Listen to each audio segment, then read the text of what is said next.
Happy New Year and welcome back to Annie and JoJo. So today we're going to be doing a little 2019 plan with me / bullet journal. Here's a quick flip through of what we're going to be doing.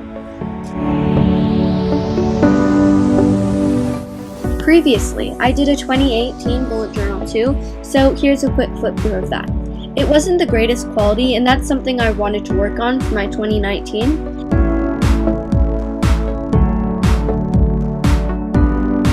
For my opening spread on 2019, I decided to do a yellow theme with a yellow paint palette and a little piece of yellow paper, and I just wrote out 2019. On this next page, I made a grid cheat sheet, which helps me look at my page split up into quarters, halves, and thirds, so I can have that for future reference, which is why I put it on the left side. And I actually should have started the counting down, lower down, so I could have room for headers. For this next page, I did a year at a glance where I wrote out the year in 12 monthly calendars. And just a pro tip, you're going to want to have 7 spaces wide in each of your calendars so you have room for all of the dates. I did that wrong at first and had to erase it and start all over again. And it's going to definitely take a while and take a lot of patience and effort, but I think it looks really good and neat, and it will definitely be worth it. I really liked how it turned out, and it will help me later on when I'm doing future planning. But doing this log is totally up to you guys. It can definitely be really frustrating, and I think this numbering is at 20 times speed, so it can take a while. But I think if you do end up doing it, you'll really be proud of how it looks. And of course, it'll be super functional and useful for everyday use.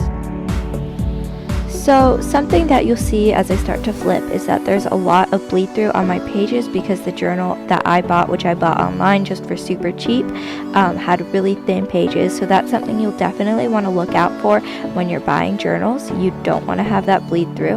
On the next page, I decided to do a year in pixels showing how my day went. I attempted to do this last year, but it didn't really work. I stopped in the middle of the year, but this year I really want to try to get on it and do it. This page, like almost all of the other pages in this video, can be kind of tiring and tedious because it has to have a whole year as of all the other pages do. But I think it can be really worth it because it looks really good and can give you a really good show of what your year was like.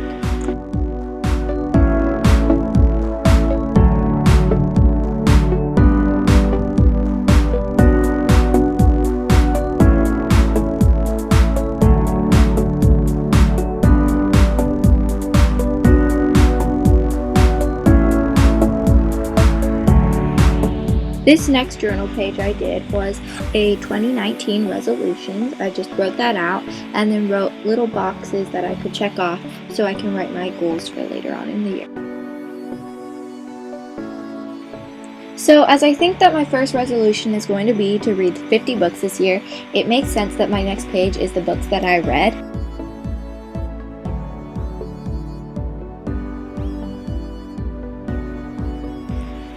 So how I'm planning to do this is that I drew out 50 books and I'm going to put the titles of the books that I read in the spines of the books that I drew so I can see all the books I read throughout the year.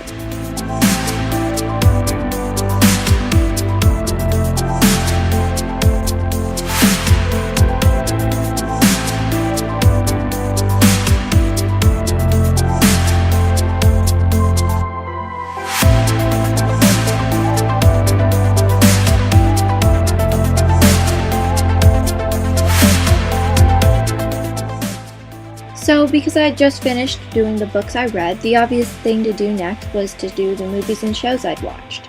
I decided to use film strips, but I was also thinking about doing popcorns for this part. And I know there's a black bar right there, but I still wanted to put this footage in because I think it really helps to see what I did.